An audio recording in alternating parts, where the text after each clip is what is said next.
Okay, അപ്പം നമ്മൾ ഇന്ന് സ്റ്റാർട്ട് ചെയ്യാൻ പോകുന്ന ടോപ്പിക്ക് ഫ്ലൂയിഡ് മെക്കാനിക്സ് എന്ന് പറയുന്ന സബ്ജക്റ്റാണ്. Fluid mechanics.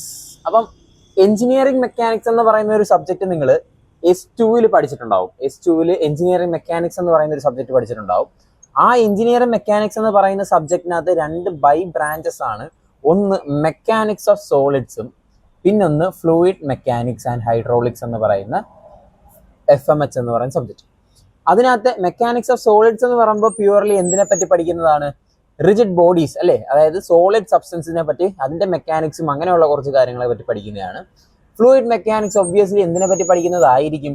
ഫ്ലൂയിഡ്സുകളെ പറ്റി പഠിക്കുന്നതായിരിക്കും. ഞാൻ ചോദിക്കുന്നത്, ഫ്ലൂയിഡ്സ് എന്ന് പറയുമ്പോൾ നിങ്ങളുടെ മനസ്സിൽ ആദ്യമേ വരുന്ന സാധനം ഏതാ? വെള്ളമാ അല്ലേ, വാട്ടർ അല്ലേ? അപ്പം അത് മാത്രമാണോ? വെള്ളം എന്ന് പറയുന്നത് അതിനെ ജനറലി എനിക്ക് ക്ലാസിഫൈ ചെയ്യുമ്പോൾ എന്താണ്? ലിക്വിഡ്സ് ആയിട്ട് ക്ലാസിഫൈ ചെയ്യാം. ലിക്വിഡ്സിന്റെ കാര്യം മാത്രമല്ല നമുക്ക് ഇവിടെ പഠിക്കേണ്ടതായിട്ടുള്ളത്, ഗ്യാസസിനെ പറ്റിയും പഠിക്കണം. ഗ്യാസും ഒരു ഫ്ലൂയിഡാണ് അല്ലേ? Any substance which have the ability to flow, അതിനെ നമുക്ക് എന്തെന്ന് വിളിക്കാം? ഫ്ലൂയിഡ്സ് എന്ന് വിളിക്കാം. ഫ്ലോ ചെയ്യാനായിട്ട് കഴിവുള്ള ഏതൊരു സബ്ജക്റ്റിനെയും നമുക്ക് എന്തെന്ന് വിളിക്കാം? ഫ്ലൂയിഡ്സ് എന്ന് വിളിക്കാം. അപ്പം അതിനകത്ത് ആ ഫ്ലൂയിഡ്സിൽ ഉണ്ടാവുന്ന, അതായത് ലിക്വിഡ്സിലും ഗ്യാസസിലും ഉണ്ടാവുന്ന മെക്കാനിക്സിനെ പറ്റി പഠിക്കുന്ന സബ്ജക്റ്റാണ് ഫ്ലൂയിഡ് മെക്കാനിക്സ്. ജസ്റ്റ് ഒരു ഓവർവ്യൂ തന്നേ ഉള്ളൂ. അപ്പോൾ അതിനകത്ത് ഫസ്റ്റ് മൊഡ്യൂളിൽ നമുക്ക് ഏറ്റവും ബേസിക് ആയിട്ട് ആദ്യമേ അറിഞ്ഞിരിക്കേണ്ടത് കുറച്ച് ഫ്ലൂയിഡ്സിന്റെ ജനറൽ ആയിട്ടുള്ള ബേസിക് പ്രോപ്പർട്ടീസ് ആണ്. ബേസിക് പ്രോപ്പർട്ടീസ് എന്ന് പറയുമ്പോൾ ഏറ്റവും ആദ്യമേ തന്നെ അറിഞ്ഞിരിക്കേണ്ട ഒരു സംഭവമുണ്ട്. ബേസിക്സ് ആയിട്ട് മാസും വെയിറ്റും തമ്മിലുള്ള വ്യത്യാസം നിങ്ങൾ അറിഞ്ഞിരിക്കണം. എന്താണ് മാസും വെയിറ്റും തമ്മിലുള്ള, അല്ലെങ്കിൽ വെയിറ്റിന് പകരം നമുക്ക് വേണമെന്നുണ്ടെങ്കിൽ എന്ത് പറയാം? ഫോഴ്സ് എന്നൊക്കെ വേണമെങ്കിൽ പറയാം. ഇത് തമ്മിലുള്ള വ്യത്യാസം. മാസിന്റെ യൂണിറ്റ് എന്താണ്? കിലോഗ്രാം ആണ്. വെയിറ്റിന്റെ യൂണിറ്റ് വരുമ്പോഴോ അത് ന്യൂട്ടൺ ആണ് അല്ലേ? അല്ലെങ്കിൽ വെയിറ്റ് അല്ലെങ്കിൽ ഫോഴ്സിന്റെ യൂണിറ്റ് ന്യൂട്ടൺ ആണ്. അപ്പം ഇത് തമ്മിൽ ഇങ്ങോട്ടേക്കും ഇന്റർചേഞ്ച് ചെയ്ത് കളിക്കാം. ഇന്റർചേഞ്ച് ചെയ്യുക എന്ന് പറയുമ്പോഴത്തേക്കും കിലോഗ്രാമിനെ നമുക്ക് മാസ് വെയിറ്റ് ആക്കാനും വെയിറ്റിനെ നമുക്ക് മാസ് ആക്കാനും പറ്റും. അതിൻ്റെ ഇടയ്ക്ക് ആ ഒരു ഇന്റർചേഞ്ച് ചെയ്യാനായിട്ട് ഞാനൊരു കോൺസ്റ്റന്റിനെ യൂസ് ചെയ്യും. ആ കോൺസ്റ്റന്റ് ആണ് ആക്സിലറേഷൻ ഡ്യൂ ടു ഗ്രാവിറ്റി എന്ന് പറയും. അതിന്റെ വാല്യൂ എത്രയാണ്? 9.81 m/s². അപ്പൊ ഇത് നിങ്ങൾ ബേസിക് ആയിട്ട്, ഏറ്റവും ബേസിക് ആയിട്ട് അറിഞ്ഞിരിക്കേണ്ട ഒരു സംഭവമാണ്. എങ്ങനെ കൺവേർട്ട് ചെയ്യുന്നതെന്ന് വെച്ച് കഴിഞ്ഞാൽ, ഒരു കിലോഗ്രാമിനെ ന്യൂട്ടൺ ആക്കണം എന്നുണ്ടെങ്കിൽ എന്ത് ചെയ്താൽ മതി? 9.81 എന്ന് പറയുന്ന ഈ കോൺസ്റ്റന്റ്, അതായത് m/s² വെച്ച് മൾട്ടിപ്ലൈ ചെയ്ത് കഴിഞ്ഞ് കഴിഞ്ഞാൽ എനിക്ക് എന്ത് കിട്ടും? 1 ന്യൂട്ടൺ കിട്ടും. Therefore 1 Newton can be defined as 1 kilogram m/s². അല്ല സോറി, 9.81 kilogram m/s² എന്ന് പറഞ്ഞ് ഡിഫൈൻ ചെയ്യാൻ പറ്റും. അപ്പം വേറൊരു സംഭവമുണ്ട്. കിലോഗ്രാമിനെ 9.81 വെച്ച് മൾട്ടിപ്ലൈ ചെയ്യുമ്പോൾ കിട്ടുന്നത് കിലോ ന്യൂട്ടൺ അല്ല. ഇവിടെ കിലോ ഉണ്ടെന്ന് പറഞ്ഞാൽ അത് ഓർത്ത് പോയി, അങ്ങനെ ഒരു ഫ്ലോയിൽ എഴുതി പോരുത്. കിലോഗ്രാമിനെ 9.81 വെച്ച് മൾട്ടിപ്ലൈ ചെയ്ത് കഴിയുമ്പോൾ കിട്ടുന്നത് ന്യൂട്ടൺ എന്ന് പറയുന്ന ഒരു വാല്യൂ ആയിരിക്കും. ഓക്കെ ആണോ? കിലോ ന്യൂട്ടൺ അല്ല. അപ്പോൾ ഇതാണ് ഏറ്റവും ബേസിക് ആയിട്ട് നമുക്ക് അറിയേണ്ടത്, മാസും വെയിറ്റും തമ്മിലുള്ള വ്യത്യാസം. ഓക്കെ, ഇത് കൺവേർഷൻ അവിടെ ഇവിടെ എല്ലാം നമുക്ക് ഇഷ്ടംപോലെ സ്ഥലത്ത് അപ്ലൈ ചെയ്യേണ്ടതായിട്ട് വരും. ഇനി നമുക്ക് ബേസിക് ആയിട്ട് ഇതിനകത്തോട്ട് പോവുകയാണെന്നുണ്ടെങ്കിൽ ആദ്യം പഠിക്കേണ്ട ഒരു സാധനമാണ് ഡെൻസിറ്റി എന്താണെന്ന് നോക്കണം. ഒരു ഫ്ലൂയിഡിന്റെ കേസിലായാലും ഏതൊരു മെക്കാനിക്സ് ഓഫ് സോളിഡ്സിലാണെങ്കിൽ പോലും നമുക്ക് ഏറ്റവും അറിഞ്ഞിരിക്കേണ്ട ഒരു സാധനമാണെന്ന് പറയുന്നത് ഡെൻസിറ്റി എന്താണ് ഡെൻസിറ്റി? ഡെൻസിറ്റി നമുക്ക് തിയറട്ടിക്കലി ഉള്ളത് അവിടെ ഇരിക്കട്ടെ, അല്ലാണ്ട് ഞാനൊരു എക്സാമ്പിൾ വെച്ച് പറയുകയാണെന്നുണ്ടെങ്കിൽ ഡെൻസിറ്റിനെ എങ്ങനെ ഡിഫൈൻ ചെയ്യാം? ഞാനൊരു എക്സാമ്പിൾ വെച്ച് പറയുക. അപ്പോൾ ഞാനൊരു ഒരു കണ്ടെയ്നർ എടുത്തു. ഫോർ എക്സാമ്പിൾ ഇതാണ് എൻ്റെ ഒരു കണ്ടെയ്നർ എന്ന് വിചാരിക്കുക. ആ കണ്ടെയ്നറിന്റെ വോളിയം എന്ന് പറയുന്നത് 1 m³ ആണെന്ന് ഞാൻ എടുത്തെന്ന് വിചാരിച്ചു. വോളിയം എന്ന് പറയുമ്പോഴത്തേക്കും അതിന് ഉൾക്കൊള്ളാൻ പറ്റുന്ന എന്തോരം കപ്പാസിറ്റി ആ സംഭവം. ഞാൻ വേറൊരു കണ്ടെയ്നറും എടുത്തു, സെയിം വോളിയം ഉള്ള ഒരു കണ്ടെയ്നർ എടുത്തു. ഞാൻ ഇതിനകത്ത് ഒരു പാർട്ടിക്കിൾസ് നിറച്ചു. 1 2 3 4 5 പാർട്ടിക്കിൾസ് നിറച്ചു. ആ പാർട്ടിക്കിൾസിന്റെ മാസ് എന്ന് പറയുന്നത് m ആണെന്ന് വിചാരിക്കുക. ഈ സെയിം m എന്ന് പറയുന്ന മാസ് ഉള്ള പാർട്ടിക്കിൾസ് ഞാൻ ഇതിനകത്ത് നിറച്ചു. പക്ഷെ എനിക്കിതിൽ എണ്ണാൻ പറ്റുന്നതിലും അധികം ഞാൻ നിറച്ചു. അതായത് മാക്സിമം എത്ര ഇതിനകത്ത് തിരികെ കയറ്റാവോ അത്രയും ഞാൻ പാർട്ടിക്കിൾസ് ഇതിനകത്തോട്ട് നിറച്ചു. ഈ കേസിൽ ഡെൻസിറ്റി കൂടിയ മെറ്റീരിയൽ അല്ലെങ്കിൽ ഡെൻസിറ്റി കൂടിയ കണ്ടെയ്നർ എന്ന് പറയുന്നത് ഏതായിരിക്കും? ഒബ്വിയസ്ലി ഇതായിരിക്കും ഡെൻസിറ്റി കൂടിയ കണ്ടെയ്നർ. ഇതിന് ഡെൻസിറ്റി കുറവായിരിക്കും. അപ്പൊ എന്താ സംഭവം എന്ന് പറയുമ്പോൾ, ഒരു വോളിയത്തിൽ, 1 m³ വോളിയത്തിൽ എന്തോരം mass of that thing accumulate ചെയ്ത് നിൽക്കുന്നുണ്ട്. 1 m³ ഇതിനകത്ത് കൂടുതൽ മാസ് അവിടെ ഉൾക്കൊള്ളുന്നുണ്ടെങ്കിൽ ഇതിനകത്ത് ഡെൻസിറ്റി കൂടുതലെന്നും, ഇതിനകത്ത് കുറച്ച് മാസേ ഉള്ളെന്നുണ്ടെങ്കിൽ ഡെൻസിറ്റി കുറവെന്നും. ഇനി ഇതും മനസ്സിലായില്ല, വിട്ടേരെ. നിങ്ങളൊരു ബസ്സിൽ ട്രാവൽ ചെയ്യുവാണ്. ബസ്സിൽ ട്രാവൽ ചെയ്യാൻ നേരം ബസ്സിൽ തിങ്ങി നിറഞ്ഞ് നിങ്ങൾ നിന്ന് ഇടിയൊക്കെ കൊണ്ടുപോവുകയാണെന്നുണ്ടെങ്കിൽ അതിൻ്റെ അർത്ഥം എന്താ? ആ ബസ്സിൽ ആൾക്കാരെ നിർത്താൻ പറ്റുന്നതിലും അധികം ആൾക്കാർ അവിടെ ഉണ്ട്. അതായത് അവിടെ ഡെൻസിറ്റി കൂടുതലാണെന്ന്. അതേസമയം നിങ്ങൾക്ക് അത്യാവശ്യം ഫ്രീ ആയിട്ട് ഇഷ്ടം പോലെ നിങ്ങളുടെ സീറ്റിൽ ഇരുന്ന് ആസ്വദിച്ച് പോകാൻ പറ്റുന്നുണ്ടെങ്കിൽ അതിന്റെ അർത്ഥം അവിടെ ഡെൻസിറ്റി കുറവാണ്. I hope you got it. Okay, density എന്ന് പറയുന്നത് എന്താണ്? അപ്പൊ എനിക്ക് എന്താന്ന് പറയാം? Density can be defined as mass by volume. അങ്ങനെയാണ് യൂണിറ്റും കൂടെ എന്ന് പറഞ്ഞേ. മാസിന്റെ യൂണിറ്റ് എന്താ? കിലോഗ്രാം. വോളിയത്തിന്റെ യൂണിറ്റ് എന്താ? Metre cube. അപ്പൊ കിലോഗ്രാം പെർ മീറ്റർ ക്യൂബ് ആണ് ഡെൻസിറ്റി എന്ന് പറയുന്നത്. ഇതിനെ നമ്മൾ സ്പെസിഫിക്കലി എന്തെന്ന് വിളിക്കും? മാസ് ഡെൻസിറ്റി എന്ന് വിളിക്കും. എന്താണ്? മാസ് ഡെൻസിറ്റി എന്ന് വിളിക്കും. എന്തുകൊണ്ടെന്ന് വെച്ച് കഴിഞ്ഞാൽ ഇവിടെ ഞാൻ യൂസ് ചെയ്തേക്കുന്നത് മാസ് എന്ന് പറയുന്ന ഒരു ടേം ആണ്. അതുകൊണ്ട് എനിക്ക് അത് തന്നെ കിലോഗ്രാം പെർ മീറ്റർ ക്യൂബ്, അതിനെ എനിക്ക് മാസ് ഡെൻസിറ്റി എന്ന് വിളിക്കാം. അപ്പൊ വേറൊരു ഡെൻസിറ്റി ഉണ്ടല്ലേ, എന്താണ്? മാസിന്റെ ടേംസിലും പറയാം, വെയിറ്റിന്റെ ടേംസിലും പറയാം. അപ്പൊ എനിക്ക് വെയിറ്റ് ഡെൻസിറ്റിനെ എന്തെന്ന് പറയാം? Wait density. വെയിറ്റ് ഡെൻസിറ്റിനെ നമ്മൾ സാധാരണ ഫ്ലൂയിഡ് മെക്കാനിക്സിൽ സ്മോൾ ലെറ്റർ W എന്നും ഇതിനെ നമ്മൾ എന്താണ് റോ എന്നുമായിരിക്കും നൊട്ടേറ്റ് ചെയ്യുന്നത്. മാസ് ഡെൻസിറ്റിനെ. വെയിറ്റ് ഡെൻസിറ്റിനെ നമ്മൾ നൊട്ടേറ്റ് ചെയ്യുന്നത് W എന്നായിരിക്കും. അപ്പം ഇവിടെ ഞാൻ മാസ് യൂസ് ചെയ്യുന്നതിന് പകരം എന്ത് യൂസ് ചെയ്താൽ മതി? വെയിറ്റ് യൂസ് ചെയ്താൽ മതി. വെയിറ്റ് ബൈ വോളിയം എന്ന് പറയുന്നതാണ് എന്തെന്ന് പറയുന്നത്? Wait density. അങ്ങനെയാണെങ്കിൽ ഇതിന്റെ യൂണിറ്റ് എന്ത് വരും? വെയിറ്റിന്റെ യൂണിറ്റ് എന്ന് പറയുമ്പോൾ ഞാൻ പറഞ്ഞു ന്യൂട്ടൺ എന്ന് പറയുന്നതാണ്. വോളിയത്തിന്റെ യൂണിറ്റ് എന്ന് പറയുമ്പോഴത്തേക്കും മീറ്റർ ക്യൂബ് എന്ന് വരും. ഓക്കെ, അപ്പം ഇതാണ് weight density, mass density. Mass density it is a ratio of mass by volume. അതേസമയം വെയിറ്റ് ഡെൻസിറ്റി എന്ന് പറയുമ്പോൾ it is a ratio of weight by volume. Okay ആണല്ലോ. ഇനി നമുക്ക് ഞാൻ പറഞ്ഞു മാസിനെ, അതായത് ഇത് മാസ് ആണല്ലേ, ഈ മാസിനെ വെയിറ്റ് ആക്കാനായിട്ട് 9.81 വെച്ച് മൾട്ടിപ്ലൈ ചെയ്താൽ മതി എന്ന് പറഞ്ഞു. ഇതേപോലെ തന്നെ mass density of A particular സാധനം എനിക്ക് അറിയാമെന്നുണ്ടെങ്കിൽ, അതായത് റോ എന്ന് പറയുന്ന ഒരു സാധനം എനിക്ക് അറിയാം. മാസ് ഡെൻസിറ്റി എന്ന് പറയുമ്പോൾ റോ ആണല്ലേ. ആ റോ എനിക്ക് അറിയാമെന്നുണ്ടെങ്കിൽ റോയിനെ 9.81 വെച്ച് മൾട്ടിപ്ലൈ ചെയ്ത് കഴിഞ്ഞാൽ എന്ത് കിട്ടും? എനിക്ക് വെയിറ്റ് ഡെൻസിറ്റി കിട്ടും. ഈ സെയിം കണ്ടീഷൻ എനിക്ക് ഇവിടെയും അപ്ലൈ ചെയ്യാം. Okay, mass density into 9.81 metre per second square എന്ന് പറയുന്ന വാല്യൂ ചെയ്ത് കഴിയുമ്പോൾ എനിക്ക് എന്ത് കിട്ടും? വെയിറ്റ് ഡെൻസിറ്റി കിട്ടും. ഓക്കെ ആണല്ലോ. അപ്പം ഇതാണ് ഡെൻസിറ്റിനെ പറ്റി പഠിക്കാനുള്ളത്. അപ്പം ഡെൻസിറ്റി എന്താന്ന് നോക്കി. ഇനി നമുക്ക് അടുത്ത പ്രോപ്പർട്ടി പഠിക്കാനുള്ളത് സ്പെസിഫിക് ഗ്രാവിറ്റി എന്ന് പറയുന്ന ഒരു സാധനമാണ്. Specific gravity.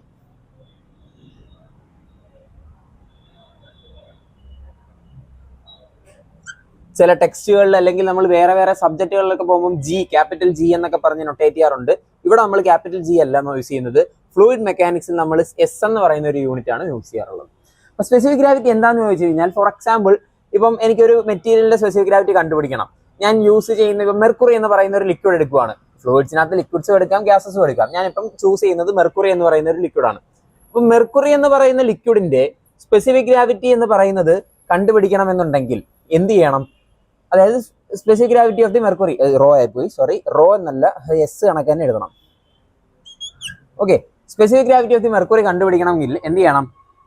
ഡെൻസിറ്റി ഓഫ്, അതായത് മാസ് ഡെൻസിറ്റി ഓഫ് മെർക്കുറി, എന്താണ്? Mass density of mercury divided by density of the standard liquid. ഇപ്പൊ ഞാൻ ഇവിടെ യൂസ് ചെയ്തേക്കുന്നത് ലിക്വിഡ് ആണ്.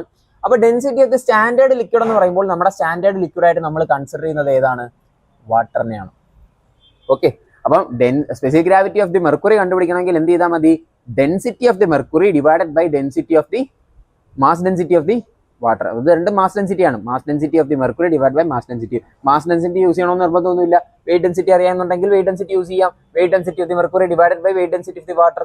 അത് നിങ്ങളുടെ ഓപ്ഷൻ, ക്വസ്റ്റനിൽ തന്നേക്കുന്നത് എങ്ങനെയാണോ അതിനനുസരിച്ച് യൂസ് ചെയ്താൽ മതി, ഒരു കുഴപ്പമില്ല. ഓക്കെ, അപ്പോൾ സ്പെസിഫിക് ഗ്രാവിറ്റി എന്ന് പറയുന്നത് ജനറലി പറയുകയാണെന്നുണ്ടെങ്കിൽ എങ്ങനെ കണ്ടുപിടിക്കാം? സ്പെസിഫിക് ഗ്രാവിറ്റി എന്ന് പറയുമ്പോൾ തന്നെ ഏത് വസ്തുവിന്റെ സ്പെസിഫിക് ഗ്രാവിറ്റി ആണോ കണ്ടുപിടിക്കേണ്ടത് ആ വസ്തുവിന്റെ ഡെൻസിറ്റി, അതിപ്പോൾ മാസ് ഡെൻസിറ്റി ആണെങ്കിൽ mass density divided by mass density of standard fluid അല്ലെങ്കിൽ ഗ്യാസ്.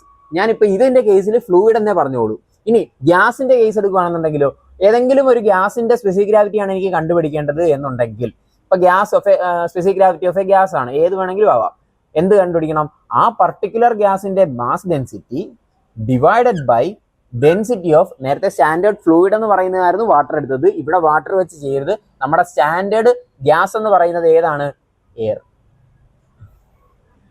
ഓക്കെ, അപ്പം ഗ്യാസിന്റെ കേസസിൽ specific gravity of gas is equal to density of that gas divided by density of standard gas which is air. Okay ആണല്ലോ. പിന്നെ നിങ്ങൾ അറിഞ്ഞിരിക്കേണ്ട സംഭവം എന്താണെന്ന് വെച്ച് കഴിഞ്ഞാൽ, സ്പെസിഫിക് ഗ്രാവിറ്റി ഓഫ് മെർക്കുറി ഒക്കെ നിങ്ങൾക്ക് ക്വസ്റ്റ്യൻ പേപ്പറിൽ ചിലപ്പോൾ തന്നെന്ന് വരത്തില്ല. അതൊക്കെ നിങ്ങൾ അറിഞ്ഞിരിക്കേണ്ടതാണ്. സ്പെസിഫിക് ഗ്രാവിറ്റി ഓഫ് മെർക്കുറി എന്ന് പറയുന്നത് 13.6 ആണ് കേട്ടോ. ഇതൊക്കെ ഒന്ന് നോട്ട് ചെയ്ത് വെക്കുക. അതേ കണക്കിന് സ്പെസിഫിക് ഗ്രാവിറ്റി ഓഫ് വാട്ടർ എന്ന് പറയുന്നത് 1 ആണ്. സ്പെസിഫിക് ഗ്രാവിറ്റി ഓഫ് വാട്ടർ എന്ന് പറയുമ്പോൾ 1 എങ്ങനെ വരും? ഞാൻ specific gravity of the water കണ്ടുപിടിക്കുക. Specific gravity of the water എന്ന് പറയുമ്പോഴത്തേക്കും density of water divided by standard flow is also അത് ഡെൻസിറ്റി ഓഫ് വാട്ടർ. എന്ത് പറ്റും? ഇത് രണ്ടും കൂടെ ക്യാൻസൽ ആയി പോയിട്ട് എനിക്ക് എത്ര കിട്ടും? 1 എന്ന് പറഞ്ഞു കിട്ടും. സ്പെസിഫിക് ഗ്രാവിറ്റിക്ക് യൂണിറ്റ് ഇല്ല, മേളിലും താഴെയും ഡെൻസിറ്റി ആണ്. ഡെൻസിറ്റിയുടെ യൂണിറ്റ് എന്ന് പറയുമ്പോൾ mass by volume kilogram per metre cube, ഇവിടെയും കിലോഗ്രാം മീറ്റർ ക്യൂബ്. അപ്പൊ ഇവിടുത്തെ കിലോഗ്രാം പെർ മീറ്റർ ക്യൂബും ഇവിടുത്തെ കിലോഗ്രാം പെർ മീറ്റർ ക്യൂബും കൂടെ എന്ത് പറ്റും? ക്യാൻസൽ ആയി പോയിട്ട് സ്പെസിഫിക് ഗ്രാവിറ്റിക്ക് യൂണിറ്റ് വരത്തില്ല. ഓക്കെ ആണല്ലോ. അപ്പൊ മെർക്കുറിയുടെ എത്ര എന്ന് അറിഞ്ഞിരിക്കണം? 13.6. വെള്ളത്തിൻ്റെത് 1 എന്ന് അറിഞ്ഞിരിക്കണം. അതേ കണക്ക് ഡെൻസിറ്റി ഓഫ് വാട്ടറിന്റെ വാല്യൂസ് അറിഞ്ഞിരിക്കണം. Density of water, mass density of water എന്ന് പറയുമ്പോഴത്തേക്കും കിലോഗ്രാം പെർ മീറ്റർ ക്യൂബിലായിരിക്കും നമ്മൾ പറയുന്നത് അല്ലേ? കിലോഗ്രാം പെർ മീറ്റർ ക്യൂബ് ആണെങ്കിൽ അവിടുത്തെ വാല്യൂ എന്ന് പറയുന്നത് 1000 ആണ്. ഇതാണ് density of mass density of water എന്ന് പറയുന്നത് 1000 കിലോഗ്രാം പെർ മീറ്റർ ക്യൂബ് എന്നും. അതേ കണക്ക് തന്നെ വെയിറ്റ് ഡെൻസിറ്റി ഓഫ് വാട്ടറിനെ എനിക്ക് എന്തെന്ന് വിളിക്കാം? വെയിറ്റ് ഡെൻസിറ്റി ഓഫ് വാട്ടർ എന്ന് പറയുമ്പോൾ എനിക്കറിയാം വെയിറ്റ് ഡെൻസിറ്റി കണ്ടുപിടിക്കാൻ റോയിനെ എന്ത് വെച്ച് മൾട്ടിപ്ലൈ ചെയ്താൽ മതി? ആക്സിലറേഷൻ ഡ്യൂ ടു ഗ്രാവിറ്റി വെച്ച് മൾട്ടിപ്ലൈ ചെയ്താൽ മതി. അപ്പൊ എന്ത് വരും? ഇതിനെ 1000 എന്ന് പറയുന്നതാണല്ലേ നമ്മുടെ mass density, into acceleration due to gravity 9.81. അത് ചെയ്ത് കഴിയുമ്പോൾ എന്ത് കിട്ടും? 9810. യൂണിറ്റ് എന്ത് വരും? കിലോഗ്രാമിനെയാണ് ഞാൻ 9.81 വെച്ച് മൾട്ടിപ്ലൈ ചെയ്യുന്നത്, ന്യൂട്ടൺ ആവും അല്ലേ? ന്യൂട്ടൺ പെർ മീറ്റർ ക്യൂബ് ആവും. വേണമെങ്കിൽ എനിക്ക് വെയിറ്റ് ഡെൻസിറ്റി ഓഫ് വാട്ടറിനെ എന്തെന്ന് എഴുതാം? In terms of kilo newton എഴുതുവാണെങ്കിൽ ഡിവൈഡഡ് ബൈ 1000 ചെയ്താൽ മതി. ഒരു കിലോ ന്യൂട്ടൺ എന്ന് പറയുമ്പോൾ 1000 ന്യൂട്ടൺ ആണ്. അപ്പോൾ ഒരു ന്യൂട്ടനെ കിലോ ന്യൂട്ടൺ ആക്കാൻ എന്ത് ചെയ്താൽ മതി? ഡിവൈഡഡ് ബൈ 1000 ചെയ്താൽ മതി. therefore 9.81 kilo newton per metre cube എന്ന് വരാം. അപ്പം നിങ്ങൾക്ക് ക്വസ്റ്റ്യനിൽ ഏത് യൂണിറ്റ് ആണോ, ഫ്ലൂയിഡ് മെക്കാനിക്സ് ആയാലും മെക്കാനിക്സ് ഓഫ് സോളിഡ്സ് ആയാലും ഏതൊരു സബ്ജക്റ്റ് ആയാലും അതിനകത്ത് വരുന്ന അറ്റത്ത് എഴുതേണ്ട യൂണിറ്റുകൾ ഭയങ്കര ഇമ്പോർട്ടൻ്റ് ആണ്. കാരണം അതുകൊണ്ടാണ് ഞാൻ ഇവിടുത്തെ എല്ലാം യൂണിറ്റ് പറഞ്ഞു പോകുന്നത്. നിങ്ങൾ യൂണിറ്റ് തെറ്റിക്കരുത്. കാരണം യൂണിറ്റ് എന്ന് പറയുന്ന സാധനം വെച്ചിട്ട് ആൻസേഴ്സിന് എല്ലാ മാർക്കും പോകും. യൂണിറ്റ് കറക്റ്റ് അല്ല എന്നുണ്ടെങ്കിൽ നിങ്ങൾ എഴുതുന്ന ആൻസറിനകത്തുള്ള ചിലപ്പോൾ ആൻസർ കറക്റ്റ് ആയിരിക്കും, പക്ഷെ യൂണിറ്റ് നിങ്ങൾ കറക്റ്റായിട്ട് എഴുതുന്നില്ല. ഇപ്പോൾ ഒരു ക്വസ്റ്റ്യനിൽ നിങ്ങൾക്ക് അവസാനം ആൻസർ കിട്ടിയേക്കുന്നത് 1000 ന്യൂട്ടൺ എന്നാണ്, പക്ഷേ നിങ്ങളുടെ ആൻസർ കീയിൽ ചിലപ്പോൾ 1 കിലോ ന്യൂട്ടൺ എന്നായിരിക്കും. അപ്പം നിങ്ങൾ 1000 എന്ന് മാത്രമേ എഴുതിയിട്ടുള്ളെന്നുണ്ടെങ്കിൽ അവർ ചെക്ക് ചെയ്യാൻ പോകുന്നത് അതിനകത്തുള്ള യൂണിറ്റുമായിട്ടായിരിക്കും. അവർ പറയുന്നത് എന്താണ്? 1000 ഇതിന് നിങ്ങൾ യൂണിറ്റ് എഴുതിയിട്ടില്ല. യൂണിറ്റ് എഴുതാത്ത സ്ഥിതിക്ക് 1000 കിലോ ന്യൂട്ടൺ എന്നുള്ള രീതിയിൽ അവരങ്ങ് വായിക്കും. ആൻസറിൽ എത്ര? 1 കിലോ ന്യൂട്ടൺ. നിങ്ങൾ ന്യൂട്ടൺ എന്ന് എഴുതിയിരുന്നെങ്കിൽ അവിടെ ആൻസർ കിട്ടിയേനെ, കറക്റ്റ് കിട്ടിയേനെ.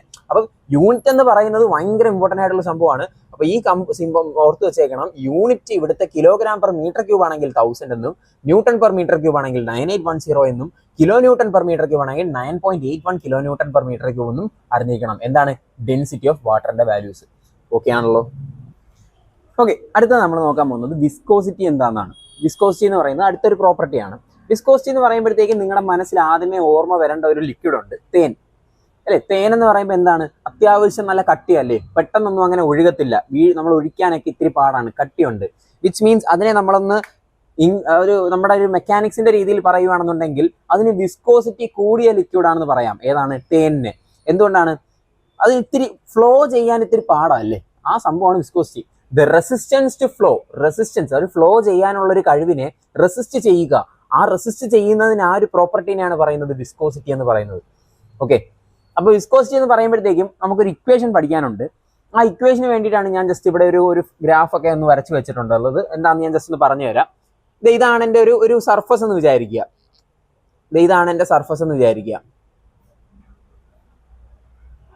അപ്പം ഈ സർഫസിലൂടെ ഇങ്ങോട്ടേക്ക് എന്താണ്? ഒരു ഫ്ലൂയിഡ് ഫ്ലോ ചെയ്യുന്നുണ്ടായിരുന്നു.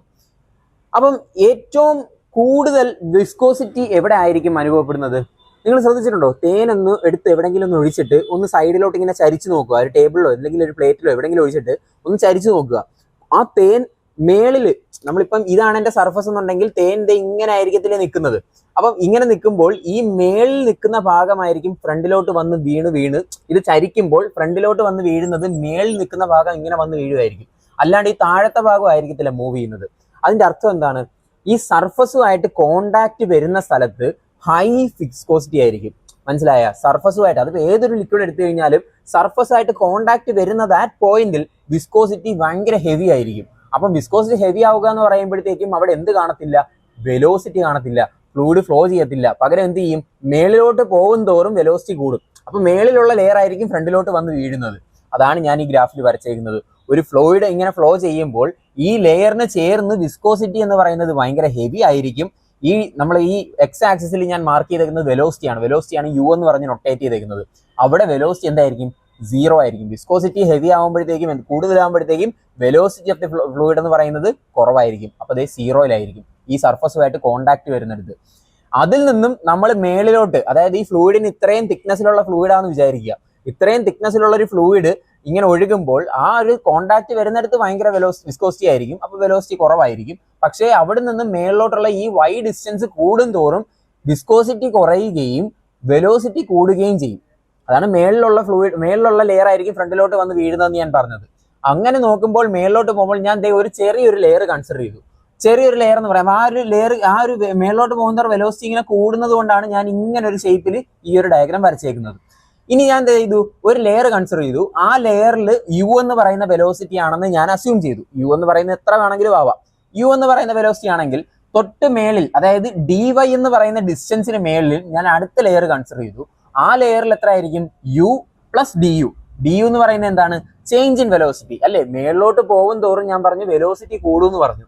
ഇവിടുത്തെ യു ആണെന്നുണ്ടെങ്കിൽ ഈ യുവിനെക്കാട്ടിൽ കൂടുതൽ വെലോസിറ്റി എന്തായാലും മേളത്തെ ലെയറിനുണ്ടാവും. ആ മേളത്തെ ലെയറിലുള്ള വെലോസിറ്റിനെ യു പ്ലസ് ഡി യു, എത്രയാണ് ചേഞ്ച് ആയെന്ന് എനിക്ക് അറിയത്തില്ല, ഞാൻ അതിനെ ഡി യു എന്ന് വിളിച്ചു. ഡി വൈ ഡിസ്റ്റൻസ് മൂവ് ചെയ്തപ്പോൾ അവിടുത്തെ വെലോസിറ്റി യുയിൽ നിന്നും യു പ്ലസ് ഡി യു ആയിട്ട് ചേഞ്ച് ആയി. ഓക്കെ ആണല്ലോ? അപ്പൊ ഇവിടുത്തെ ചേഞ്ച് ഇൻ ഡിസ്റ്റൻസിനെ ഡി വൈ എന്നും ചേഞ്ച് ഇൻ വെലോസിറ്റി, രണ്ടിന്റെയും കൂടെ ചേഞ്ച് ഇൻ വെലോസിറ്റി എന്ന് പറയുമ്പോൾ ഞാൻ ഇവിടുന്ന് ഒരു സ്ട്രൈറ്റ് ലൈൻ വരച്ചു, ഇവിടുന്ന് ഒരു സ്ട്രൈറ്റ് ലൈൻ വരച്ചു, ഇത് അതിനെ ഞാൻ എന്തെന്ന് മാർക്ക് ചെയ്തു? ഡി യു എന്നും മാർക്ക് ചെയ്തു. ഡയഗ്രാം മനസ്സിലായെന്ന് വിചാരിക്കുന്നു. എന്താണ് വിസ്കോസിറ്റി എന്ന് പറയുമ്പോഴത്തേക്കും ഞാൻ അതിനു മുന്നേ വിസ്കോസിറ്റി എന്ന് പറയുന്ന ഓരോരോ ലെയർ വൈസ് കാര്യങ്ങളല്ലേ പറഞ്ഞത്. ഞാൻ ഈ ലെയറിന്റെ കാര്യം പറഞ്ഞു, ഈ ലെയറിന് മേളിൽ വേറൊരു വെലോസിറ്റി ആണെന്ന് പറഞ്ഞു. അപ്പൊ എന്തേ ഇങ്ങനെ ഒരു ലെയറും ഉണ്ട്, ആ ലെയറിന് മേളിൽ വേറൊരു ലെയറും ഉണ്ട്. ഈ ലെയറുകൾ തമ്മിൽ ഡിഫറൻസ് ഇൻ വെലോസിറ്റീസ് ഉണ്ട്. ഇത് ഫ്ലോ ചെയ്യുന്ന വെലോസിറ്റിയിൽ, ഈ താഴത്തെ ഫ്ലൂയിഡ് ഫ്ലോ ചെയ്യുന്ന വെലോസിറ്റിയിലായിരിക്കത്തില്ല മേളത്തെ ഫ്ലൂയിഡ് ഫ്ലോ ചെയ്യുന്നത്. അപ്പൊ അവിടെ ഒരു ഡിഫറൻസ് ഇൻ വെലോസിറ്റി ഉണ്ട്. അവിടെ ഒരു ഇതേ കണക്കൊരു മൂവ്മെന്റ് വരും. ഇങ്ങനെ ഒരു മൂവ്മെന്റ് വരിക എന്ന് പറയുമ്പോൾ അതിന്റെ അർത്ഥം എന്താണ്? അവിടെ ഷിയർ സ്ട്രെസ് ഡെവലപ്പ് ചെയ്യും. ഷിയർ സ്ട്രെസ് എന്ന് പറയുമ്പോഴത്തേക്ക് എന്താണ്? ടോ എന്ന് പറയുന്ന ഒരു സാധനം ഡെവലപ്പ് ചെയ്യും, ഷിയർ സ്ട്രെസ് അല്ലെ? അപ്പം ഈ ലെയർ മേളിലുള്ള ലെയറിന് ഒരു ഷിയർ സ്ട്രെസ് കൊടുക്കുകയും, കാരണം എന്താ, ഇത് സ്ലോ ആയിട്ട് മൂവ് ചെയ്യുകയും ആ തൊട്ട് മേളിലുള്ള ലെയർ എന്ന് പറയുന്നത് കൂടുതൽ സ്പീഡിൽ പോവുകയും ചെയ്യും. അതേ കണക്ക് തന്നെ ഈ ലെയറിലേക്കും എന്ത് ചെയ്യും? ഒരു ഷിയർ സ്ട്രെസ് അപ്ലൈ ചെയ്യുകയും ചെയ്യും. ആ ഷിയർ സ്ട്രെസ് എന്ന് പറയുന്നത് എന്തിന് ഡയറക്ട്ലി പ്രൊപ്പോർഷണൽ ആയിരിക്കുമെന്നാണ് പഠിക്കേണ്ടത്? It will be directly proportional to the change in velocity with respect to y. Change in velocity with, അല്ലെങ്കിൽ rate of change of velocity with respect to y. ഇവിടെ ഉണ്ടാവുന്ന change in velocity, ഈ d u എന്ന് പറയുന്ന change in velocity എപ്പോഴാണ് ഉണ്ടായത്? ഈ ലെയറും തമ്മിൽ കൺസിഡർ ചെയ്തപ്പോഴല്ലേ? ഈ ലെയറും തമ്മിലുള്ള ഇടയ്ക്കുള്ള ഡിസ്റ്റൻസ് ആണ് ഡി വൈ. അങ്ങനെ d u velocity d y ഡിസ്റ്റൻസിന്റെ ഇടയ്ക്ക് ഉണ്ടാവുമ്പോൾ അതിന് ഡയറക്ട്ലി പ്രൊപ്പോർഷണൽ ആയിരിക്കും എന്തെന്ന് പറയുന്നത്? ടോ, അതായത് നമ്മുടെ ഷിയർ സ്ട്രെസ്, ഈ ലെയറുകൾ തമ്മിൽ ഉണ്ടാവുന്ന ഷിയർ സ്ട്രെസ് എന്ന് പറയുന്നത്. ഇങ്ങനെ വേണം നമ്മൾ ഡിഫൈൻ ചെയ്യാൻ. അപ്പൊ ഞാൻ എന്ത് ചെയ്തു? ഈ പറയുന്ന ടോ എന്ന് പറയുന്ന സാധനത്തിന് എനിക്ക് ടോ അല്ല, ഡയറക്ട്ലി പ്രൊപ്പോർഷണാലിറ്റി സൈൻ കിടക്കുന്നത് ഇഷ്ടമല്ലല്ലേ? അപ്പൊ നമുക്ക് ഡയറക്ട്ലി പ്രൊപ്പോർഷണാലിറ്റി സൈൻ അങ്ങ് മാറ്റിയേക്കാം. അപ്പൊ ടോ ഈക്വൽ ടു എന്തെന്ന് എഴുതാം? ഒരു കോൺസ്റ്റന്റ് ഓഫ് പ്രൊപ്പോർഷണാലിറ്റി കൊണ്ടുവരാം, which is mu into d u divided by d y എന്നെഴുതാം. ഓക്കെ ആണോ? ആ മ്യൂവിനെ വിളിക്കുന്ന പേരാണ് എന്തെന്ന്? കോഎഫിഷ്യന്റ് ഓഫ് വിസ്കോസിറ്റി, അല്ലെങ്കിൽ ഇതിനെ വിളിക്കുന്ന പേരാണ്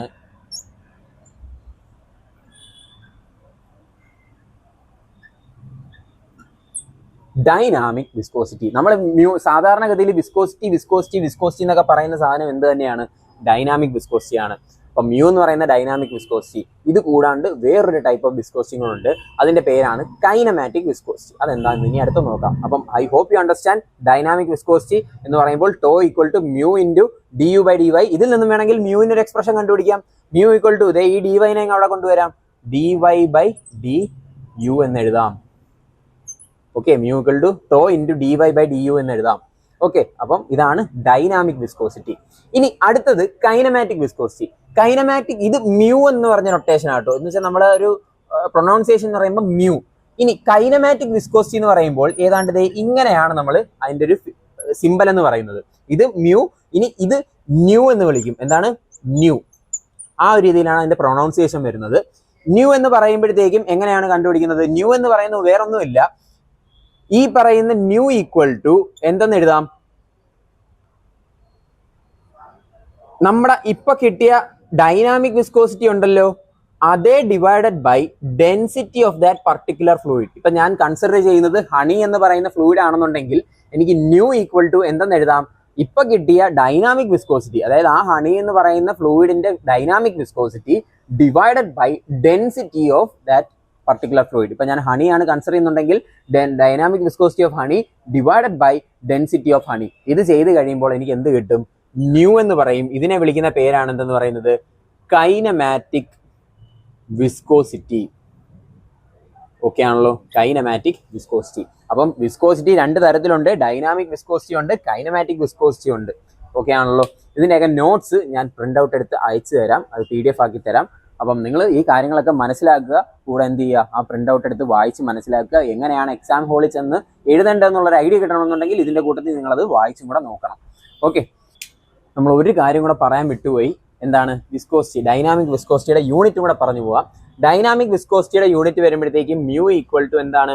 newton second per metre square എന്ന് വരും. എന്താണ്? Newton second per metre square. Okay, ആ ഒരു യൂണിറ്റ് കൂടെ നോക്കുക. അതേ കണക്ക് തന്നെ ഈ du/dy എന്ന് പറഞ്ഞ ഒരു സാധനം എഴുതിയില്ലേ, ഇതിനെ നിങ്ങളുടെ ടെക്സ്റ്റ് ഒക്കെ എടുത്ത് നോക്കുമ്പോഴത്തേക്കും ഒരു പേരിട്ട് പിടിക്കും, വെലോസിറ്റി ഗ്രേഡിയന്റ്. എന്താണ്? വെലോസിറ്റി ഗ്രേഡിയന്റ് എന്നും പറയാറുണ്ട്. du/dy-നെ വെലോസിറ്റി ഗ്രേഡിയന്റ് എന്ന് പറയുന്നത്. അപ്പൊ ഇത്രയാണ് വിസ്കോസിറ്റിയിൽ നിങ്ങൾ അറിഞ്ഞിരിക്കേണ്ട കാര്യങ്ങൾ. ബാക്കി നമുക്ക് ഇനി അടുത്ത ടോപ്പിക്ക് നോക്കാം. ഓക്കെ, അപ്പൊ നമുക്ക് അടുത്തത് ടൈപ്സ് ഓഫ് ഫ്ലൂയിഡ്സ് നോക്കാം. ടൈപ്സ് ഓഫ് ഫ്ലൂയിഡ്സ് എന്ന് പറയുമ്പോൾ ഈ ഒരു ഗ്രാഫ് വെച്ച് ഞാൻ എക്സ്പ്ലെയിൻ ചെയ്തു തരാം. ടൈപ്സ് ഓഫ് ഫ്ലൂയിഡ്സ് കുറച്ച് ടൈപ്പ്, 1, 2, 3 ടൈപ്പാണ് മെയിൻലി നിങ്ങൾക്ക് പഠിക്കാനുള്ളത്. ഒന്നെന്ന് പറയുന്നത് ന്യൂട്ടോണിയൻ ഫ്ലൂയിഡ്. ന്യൂട്ടോണിയൻ ഫ്ലൂയിഡിന്റെ ഗ്രാഫാണ് ഇത് ഈ ഒരു സ്ട്രെയിറ്റ് ലൈൻ വരച്ചേക്കുന്നത്. സ്ട്രെയിറ്റ് ലൈൻ വരച്ചേക്കുന്ന ഈ ഒരു സാധനത്തിനെ വിളിക്കുന്നതാണ് എന്തെന്ന് പറയുന്നത്? Newtonian fluid. Newtonian fluid. എന്താണ് ന്യൂട്ടോണിയൻ ഫ്ലൂയിഡ് എന്ന് വെച്ച് കഴിഞ്ഞാൽ any fluid that obeys the laws of Newton's law of viscosity. അതായത് നമ്മൾ tau is directly proportional to du/dy എന്ന് പറയുന്ന കണ്ടീഷൻ പറഞ്ഞില്ലേ, ആ ഒരു കണ്ടീഷനാണ് ന്യൂട്ടൺസ് ലോ ഓഫ് വിസ്കോസിറ്റി എന്ന് പറയുന്നത്. ഈ ഒരു കണ്ടീഷനെ സാറ്റിസ്ഫൈ ചെയ്യപ്പെടുന്ന ഏതൊരു ഫ്ലൂയിഡിനെ നമ്മൾ എന്തെന്ന് വിളിക്കാം? ന്യൂട്ടോണിയൻ ഫ്ലൂയിഡ് എന്ന് പറയാം. അപ്പൊ ഡയറക്ട്ലി പ്രൊപ്പോർഷണാലിറ്റി സൈൻ വരണം എന്നുണ്ടെങ്കിൽ ആ ഗ്രാഫിൽ എന്ത് വരും? അതൊരു സ്ട്രെയിറ്റ് ലൈൻ ആയിട്ട് തന്നെ ആക്ട് ചെയ്യും. ഒരു സ്ട്രെയിറ്റ് ലൈൻ തന്നെ വരും. അതായത് du/dy എന്ന് പറയുന്നതാണ് എന്റെ എക്സ് ആക്സിസിൽ കിടക്കുന്നത്, ടോ എന്ന് പറയുന്നതാണ് എന്റെ വൈ ആക്സിസിൽ കിടക്കുന്നത്. അങ്ങനെയാണെങ്കിൽ ഈ du/dy കൂടുന്നതിനനുസരിച്ച് എന്ത് കൂടും? കറസ്പോണ്ടിങ് ആയിട്ട് എന്റെ ടോ വാല്യൂ കൂടും. അതായത് ഇത് കൂടുന്നതനുസരിച്ച് കറസ്പോണ്ടിങ് ഇത് കൂടും, ഇത് കൂടുന്നതനുസരിച്ച് ഇത് കൂടും. അങ്ങനെ ഇത് ഒരു ലീനിയർ ലൈൻ ആയിട്ടായിരിക്കും വരുന്നത്. ഇങ്ങനെ Newton's law of viscosity obey ചെയ്യുന്ന ഏതൊരു ഫ്ലൂയിഡിനെ നമുക്ക് ന്യൂട്ടോണിയൻ ഫ്ലൂയിഡ് എന്ന് വിളിക്കാം. അടുത്തത് non Newtonian fluid. Non Newtonian ഫ്ലൂയിഡിന്റെയാണ് ഞാൻ ഇങ്ങനെ ഒരു കർവിൽ വരച്ചേക്കുന്നത്. ഇതാണ് എന്തെന്ന് പറയുന്നത്? Non Newtonian fluid. ഒന്നുമില്ല, ഈ പറയുന്ന ന്യൂട്ടൺസ് ലോ ഓഫ് വിസ്കോസിറ്റി എന്ന് പറയുന്ന സാധനം, അതായത് to directly proportional to du/dy എന്ന് പറയുന്ന സാധനം ഒബേ ചെയ്യാത്ത ഫ്ലൂയിഡുകളെ എല്ലാത്തിനെയും എനിക്ക് എന്തെന്ന് വിളിക്കാം? നോൺ ന്യൂട്ടോണിയൻ ഫ്ലൂയിഡ് എന്ന് വിളിക്കാം. പിന്നെ അത് ഇവിടെ ഒരു സ്ട്രെയിറ്റ് ലൈൻ വരച്ചിട്ടുണ്ടല്ലേ, ഇത് ന്യൂട്ടോണിയൻ ഫ്ലൂയിഡ് അല്ല. ഇതിനെ വിളിക്കുന്ന പേരാണ് ideal plastic fluid. Ideal plastic fluid എന്ന് വിളിക്കും. സംഭവം എന്താണെന്ന് വെച്ച് കഴിഞ്ഞാൽ ഒരു പർട്ടിക്കുലർ സ്ട്രെസ്, അതായത് ഈ 0-യിൽ നിന്നും ഞാൻ ഒരു പർട്ടിക്കുലർ സ്ട്രെസ് ഈ ഒരു പോയിന്റ് വരെ ഞാൻ സ്ട്രെസ് കൊടുത്തു. ആ സ്ട്രെസ് കൊടുത്തപ്പോഴൊന്നും എന്തില്ലായിരുന്നു? ഇവിടെ വെലോസിറ്റി ഗ്രേഡിയന്റ് എന്ന് പറയുന്ന ഒരു സാധനം ഇല്ലായിരുന്നു. അത് ഇങ്ങനെ ഒരു സ്ട്രെയിറ്റ് ലൈൻ എങ്കിലും പൊങ്ങി. ഇവിടം തൊട്ട് ഇവിടം വരെ ഒരു തരത്തിലും ഡീഫോർമേഷൻ അതിനകത്ത് ഉണ്ടായില്ല. അതിനുശേഷം അത് ഏത് ഫ്ലൂയിഡ് കണക്ക് അത് ചെയ്യാൻ തുടങ്ങി, ഏത് ഫ്ലൂയിഡിനെ കണക്ക് അത് ഒബേ ചെയ്യാൻ തുടങ്ങി? ന്യൂട്ടോണിയൻ ഫ്ലൂയിഡ് കണക്ക് ആ ഒരു സിമിലർ പാറ്റേണിൽ അത് ചേഞ്ച് ഇൻ വെലോസിറ്റി ഉണ്ടാവാൻ തുടങ്ങി. അപ്പം ആദ്യമേ ഒരു പർട്ടിക്കുലർ ലിമിറ്റ് വരെ അത് എന്തോ ഉണ്ടായില്ല, അതിന് ഒരു തരത്തിലും ഡീഫോർമേഷനോ du/dy ചേഞ്ചോ ഒന്നും ഉണ്ടായില്ല. അതിനുശേഷം it starts behaving like Newtonian fluid. അങ്ങനെയുള്ള ഫ്ലൂയിഡുകളെ നമുക്ക് ഐഡിയൽ പ്ലാസ്റ്റിക് ഫ്ലൂയിഡ് എന്ന് വിളിക്കാം. ഇനി ഇതിനകത്ത് ഒരു ഫ്ലൂയിഡും കൂടെ വേണമെങ്കിൽ എനിക്ക് മാർക്ക് ചെയ്യാം. ഏതാണ്? ഐഡിയൽ ഫ്ലൂയിഡ് എന്ന് പറഞ്ഞ ഒരു ഫ്ലൂയിഡ് മാർക്ക് ചെയ്യാം. ഐഡിയൽ ഫ്ലൂയിഡ് എന്ന് പറയുമ്പോഴത്തേക്കും അങ്ങനെ ഒരു ഫ്ലൂയിഡ് ഇല്ല. ഐഡിയൽ ഫ്ലൂയിഡ് എന്ന് പറയുമ്പോൾ it is an imaginary fluid. എന്ന് വെച്ച് കഴിഞ്ഞാൽ ഐഡിയൽ ഫ്ലൂയിഡ് എന്ന് പറയുമ്പോൾ അവിടുത്തെ കേസ് എന്താണ്? ടോ എന്ന് പറയുന്ന സാധനം എന്താണ്? 0 ആണ്. ടോ എന്ന് പറയുന്നത്, അതായത് ഷിയർ സ്ട്രെസ് 0 ആവുന്ന ഒരു കേസാണ് എന്തെന്ന് പറയുന്നത്? ഈ പറയുന്ന ഐഡിയൽ ഫ്ലൂയിഡ് എന്ന് പറയുന്നത്. അതായത് ടോ എന്ന് പറയുമ്പോൾ ഷിയർ സ്ട്രെസ് 0 ആവുക. ഷിയർ സ്ട്രെസ് 0 ആവുക എന്ന് പറയുമ്പോൾ അവിടുത്തെ എന്തില്ല? വിസ്കോസിറ്റി ഇല്ല. വിസ്കോസിറ്റി ഇല്ലാത്ത ഏതൊരു ഫ്ലൂയിഡിനെ നമുക്ക് എന്തെന്ന് വിളിക്കാം? ഐഡിയൽ ഫ്ലൂയിഡ് എന്ന് വിളിക്കാം. പക്ഷേ വിസ്കോസിറ്റി ഇല്ലാത്ത ഏതെങ്കിലും ഫ്ലൂയിഡ് ഉണ്ടോ? ഇല്ല. It is an imaginary fluid. Even വെള്ളത്തിന് പോലും എന്തുണ്ടെന്നാണ് പറയുന്നത്? വിസ്കോസിറ്റി ഉണ്ടെന്നാണ് പറയുന്നത്. വിസ്കോസിറ്റി ഇല്ലാത്തൊരു ഫ്ലൂയിഡ് എന്ന് പറയുമ്പോൾ എന്ത് മാത്രമേ ഉള്ളൂ? ഈ ലൈനിൽ കൂടെ വേണമെങ്കിൽ മാർക്ക് ചെയ്ത് കാണിക്കാം. എന്തെന്ന് പറയുന്നത്? ഐഡിയൽ ഫ്ലൂയിഡ് എന്ന് പറയുന്നത്. ഐഡിയൽ ഫ്ലൂയിഡ് എന്ന് പറയുന്നത്. അതായത് എന്തേ മാറുന്നു? dy എന്ന് പറയുന്ന ഒരു സാധനം എത്ര പോയാലും റേറ്റ് ഓഫ് ചേഞ്ച് അതില്ല. CSS എന്ന് പറയുന്ന ഒരു സാധനം 0 ആയിരിക്കും. അങ്ങനെയാണെങ്കിൽ അതിനെ നമുക്ക് എന്തെന്ന് വിളിക്കാം? ഐഡിയൽ ഫ്ലൂയിഡ് എന്ന് വിളിക്കാം. അപ്പൊ ഈ ഫ്ലൂയിഡിന്റെ ഒരു ക്വസ്റ്റ്യൻ എന്തായാലും ക്വസ്റ്റ്യൻ പേപ്പേഴ്സിനകത്ത് 3 മാർക്ക് എഴുതിയില്ലെങ്കിലും ചോദിക്കാറുണ്ട്. അപ്പോൾ ഇത് ഇത്രയും വൃത്തിയായിട്ട് വരച്ച് എക്സ്പ്ലെയിൻ ചെയ്യാൻ അറിഞ്ഞിരിക്കണം. നോട്ട്സിനകത്ത് ഇതിന്റെ കറക്റ്റ് എക്സ്പ്ലനേഷൻ കൊടുത്തിട്ടുണ്ട്. ഈ പറഞ്ഞത് വെച്ചിട്ട് ഒന്നും കൂടെ ഒന്ന് വായിച്ച് മനസ്സിലാക്കി നോക്കുക. ഡൗട്ട് ഉണ്ടെന്നുണ്ടെങ്കിൽ മെസ്സേജ് ഇട്ടിരുന്നാൽ മതി, പറഞ്ഞുതരാം. ഓക്കെ, അടുത്ത നമ്മൾ നോക്കാൻ പോകുന്നത് പാസ്കൽസ് ലോ എന്ന് പറയുന്ന ഒരു സാധനമാണ്. എന്താണ് പാസ്കൽസ് ലോ? പാസ്കൽസ് ലോ എന്ന് പറയുന്ന ഒന്നുമില്ല. ഞാനിപ്പോൾ ഒരു കണ്ടെയ്നറിനകത്ത് ഒരു ഫ്ലൂയിഡ് ഉണ്ടെന്ന് പറഞ്ഞ് അസ്യൂം ചെയ്യുകയാണ്. ഇത് ഇത്രയും ഫ്ലൂയിഡ് ആണ്. ഓക്കെ, അപ്പം ഇങ്ങനെ ഒരു ഫ്ലൂയിഡ് ഈ ഒരു കണ്ടെയ്നറിനകത്ത് ഉണ്ടെന്ന് വിചാരിക്കുകയാണെന്നുണ്ടെങ്കിൽ ഈ ഫ്ലൂയിഡിലെ ഏതെങ്കിലും ഒരു പർട്ടിക്കുലർ പോയിന്റ് ഞാൻ കൺസിഡർ ചെയ്യുവാണ്. ഈ ഒരു പോയിന്റ് കൺസിഡർ ചെയ്യുവാണ്.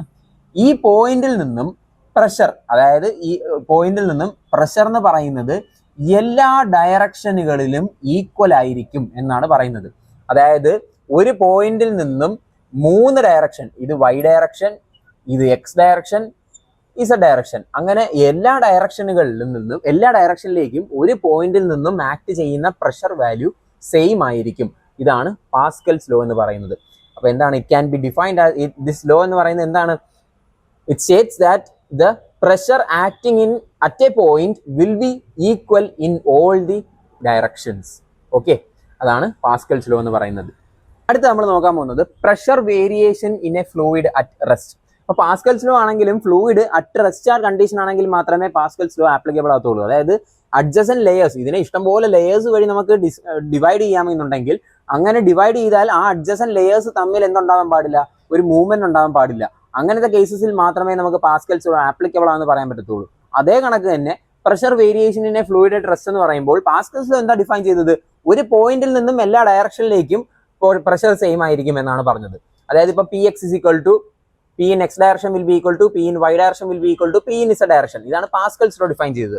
ഇനി ഇതെന്താ സംഭവം എന്ന് പറഞ്ഞു കഴിഞ്ഞാൽ പ്രഷർ വേരിയേഷനിനെ ഫ്ലൂയിഡ് അറ്റ് റെസ്റ്റ് എന്ന് പറയുമ്പോൾ ഏത് വേരിയേഷൻ ആണ്? With respect to depth. അതായത് ഇതാണ് എന്റെ ഫ്രീ സർഫസ് എന്ന് പറയുന്നത്. ടോപ്പ് സർഫസിനാണ് നമ്മൾ ഫ്രീ സർഫസ് എന്ന് പറയുന്നതിനകത്ത് നൊട്ടേറ്റ് ചെയ്യുന്നത്. ഫ്രീ സർഫസിൽ നിന്നും ഒരു ഡിസ്റ്റൻസ് മാറി, അതായത് ഈ ഒരു ഡിസ്റ്റൻസ് മാറിയിട്ട് ഞാൻ ഈ ഡിസ്റ്റൻസിനെ എന്തെന്ന് വിളിച്ചു? എന്താ? H എന്നോ Z എന്നോ എന്ത് വേണേലും വിളിക്കാം. ഞാൻ H എന്ന് പറഞ്ഞ് നൊട്ടേറ്റ് ചെയ്തു ഈ ഡിസ്റ്റൻസ്. അപ്പം ഈ ഫ്രീ സർഫസിൽ നിന്നും ഈ ഒരു ഡിസ്റ്റൻസ് മാറി H എന്ന് പറയുന്ന പോയിന്റിലെ പ്രഷർ കണ്ടുപിടിക്കാനുള്ള ഇക്വേഷൻ ആണ്. ഞാൻ ആ പോയിന്റിനെ PA എന്ന് വിളിച്ചു. അങ്ങനെ A എന്ന് പറയുന്ന പോയിന്റ് എന്ന് വിളിച്ചു. therefore പ്രഷർ അറ്റ് A എന്ന് പറയുന്നത് കണ്ടുപിടിക്കാനുള്ള ഇക്വേഷൻ ആണ് rho into G into H എന്ന് പറയും.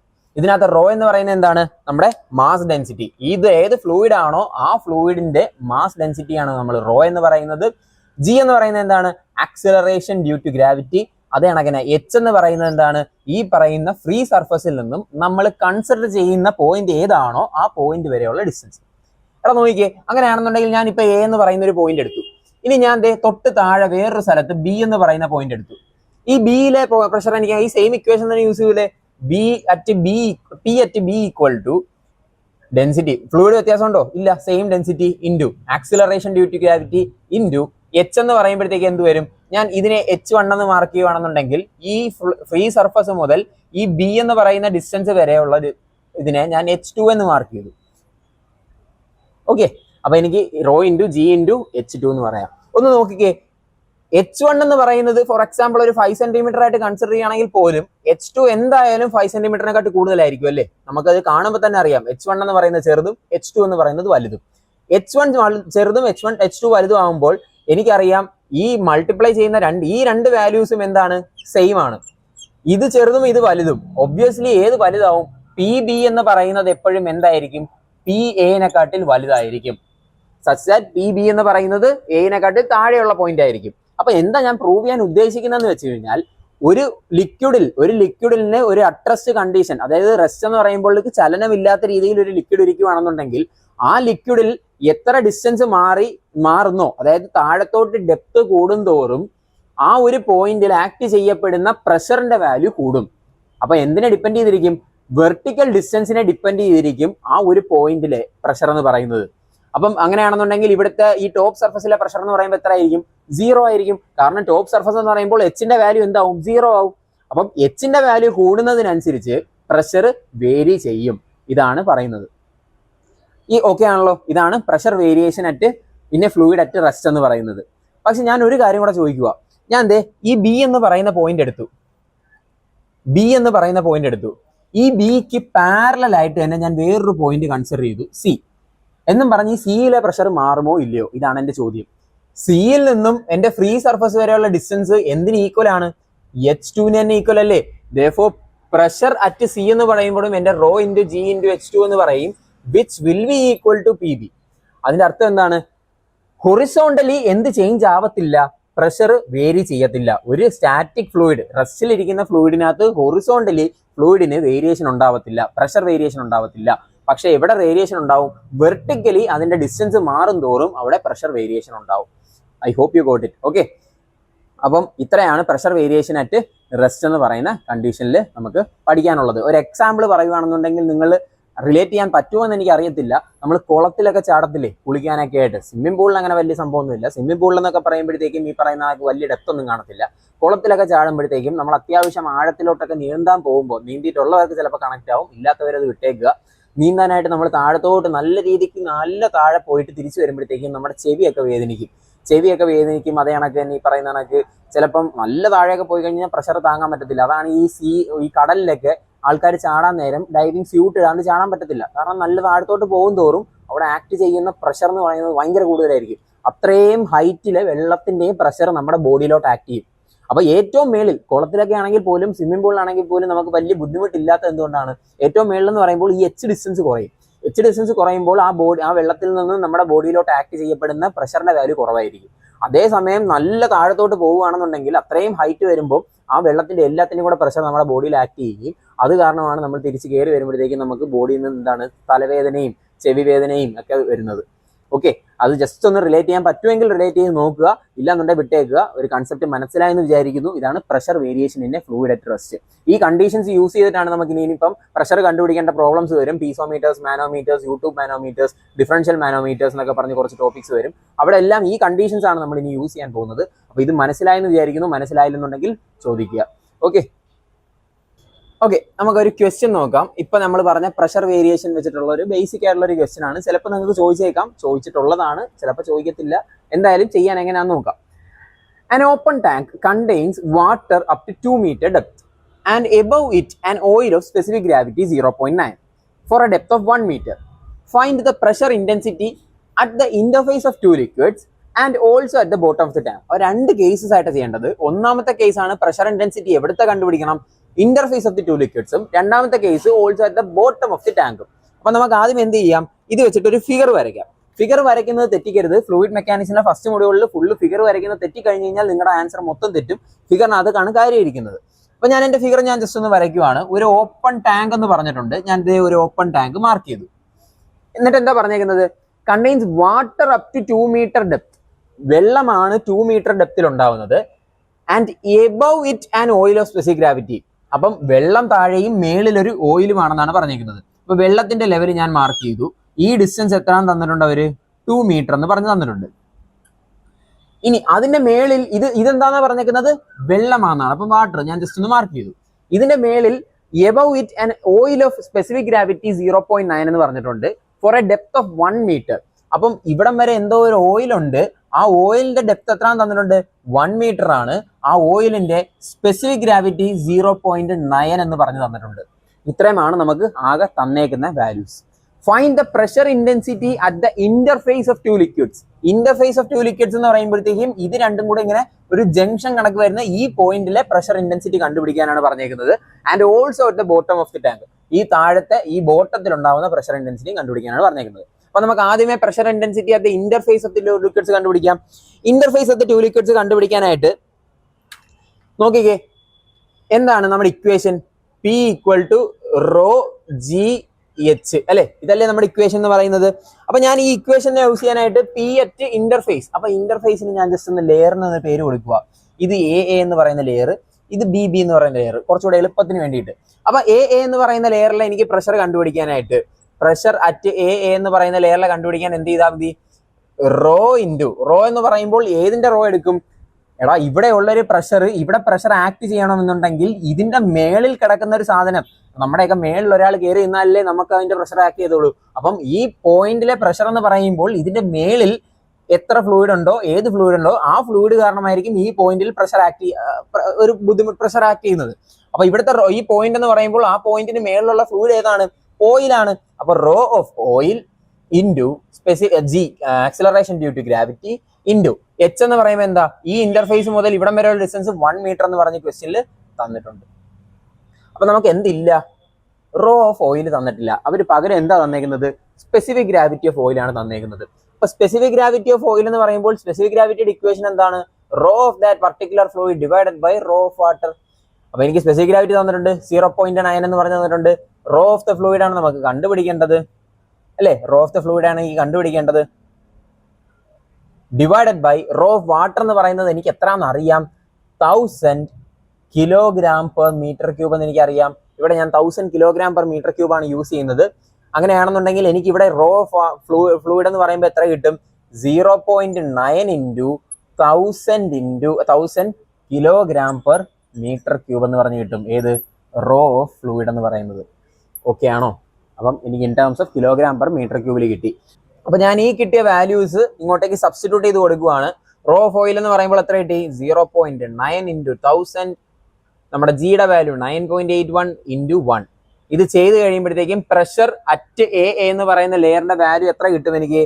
900. അതായത് 0.9 ഇൻറ്റു 1000 എന്ന് പറയുമ്പോൾ 900 ഇൻറ്റു 9.81 എന്ന് പറഞ്ഞു കിട്ടും. Which is equal to 8829 newton per metre square എന്ന് പറഞ്ഞു കിട്ടും അല്ലെ? ന്യൂട്ടൺ, അതായത് നമുക്ക് ചെയ്ത് കഴിയുമ്പോഴത്തേക്കും ന്യൂട്ടൺ പെർ മീറ്റർ സ്ക്വയർ എന്ന് പറഞ്ഞായിരിക്കും കിട്ടുന്നത്. അതായത് പ്രഷറിന്റെ വാല്യൂ എന്ന് പറയുമ്പോൾ പ്രഷർ ഇവിടെ എല്ലാം നമ്മൾ മീറ്റർ ആണ് യൂസ് ചെയ്തേക്കുന്നത് അല്ലേ?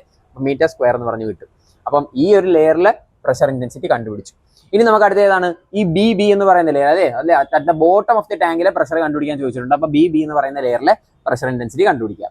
അപ്പൊ അവിടെ ഞാൻ ഇക്വേഷൻ ഏത് തന്നെയാണ് യൂസ് ചെയ്യേണ്ടത്? P equal to rho g h എന്ന് പറയുന്ന ഇക്വേഷൻ തന്നെയാണ് യൂസ് ചെയ്യേണ്ടത്. പക്ഷേ ആ ഒരു പോയിന്റ് ഞാൻ കൺസിഡർ ചെയ്ത് നോക്കുമ്പോൾ, ബി ബി എന്ന് പറയുന്ന ലെയർ കൺസിഡർ ചെയ്ത് നോക്കുമ്പോൾ ആ ഒരു ലെയറിന് മേളിൽ ഒരു ഫ്ലൂയിഡ് മാത്രമാണോ ഉള്ളത്? അല്ല. അവിടെ ഏതൊക്കെ ഫ്ലൂയിഡ് ഉണ്ട്? ഈ പറയുന്ന കണക്ക് ഓയിലും ഉണ്ട്, വാട്ടറും ഉണ്ട്. 2 ലെയർ ഓഫ് ഫ്ലൂയിഡ് ഉണ്ട്. അപ്പം എന്താണ്? ഈ ഒരു ലെയർ ഞാൻ കൺസിഡർ ചെയ്യുമ്പോൾ ഈ ലെയറിന് മേളിൽ വെള്ളവും ഉണ്ട്, ഓയിലും ഉണ്ട്.